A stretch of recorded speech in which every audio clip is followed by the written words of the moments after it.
എന്തേ കുട്ടിക്ക് എന്തേ ബിരിയാണി ഉണ്ടാക്കാലോ? ഇന്ന് ബിരിയാണി വേണോ? നമുക്ക് ഇപ്പച്ചിനോട് പറയട്ടാ. ഇക്ക നമുക്കൊന്ന് ബിരിയാണി ഉണ്ടാക്കിയാലോ? കുട്ടികൾക്ക് ബിരിയാണി ഒക്കെ തിന്നാൻ പൂതിയാവുണ്ട് പറഞ്ഞു. കൊറേ ആയില്ല നമ്മൾ തിന്നിട്ട്. സാധനം കൊണ്ടുത്തരും. മുത്തൂസേ, ഇവിടെ കഴിഞ്ഞ ആഴ്ച മേടിച്ച സാധനത്തിന് പൈസ ഇപ്പോഴും പെൻഡിങ് ആണ്. എനിക്കറിയില്ല എന്റെ അവസ്ഥ. ഇവിടെ രാവിലെ മുതൽ വൈകുന്നേരം വരെ കഷ്ടപ്പെടുന്നതും അങ്ങോട്ടും ഇങ്ങോട്ടും എത്തിക്കാൻ പറ്റുന്ന പാടും. എന്നിട്ട് അതിന്റെ അടിക്കുള്ള ഒരു ബിരിയാണിക്കുള്ള ഒരു പൂതി. മനുഷ്യൻ ഓരോ ദിവസവും ഇങ്ങനെ കടന്ന് പാട് പോടുന്നത് എനിക്കറിയുള്ളൂ. ഹലോ.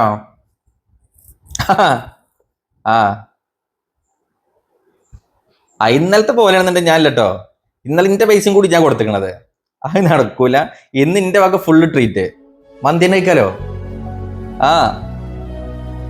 അത് വിഷയാക്കണ്ടെന്ന്. അത് കുഴപ്പമില്ല.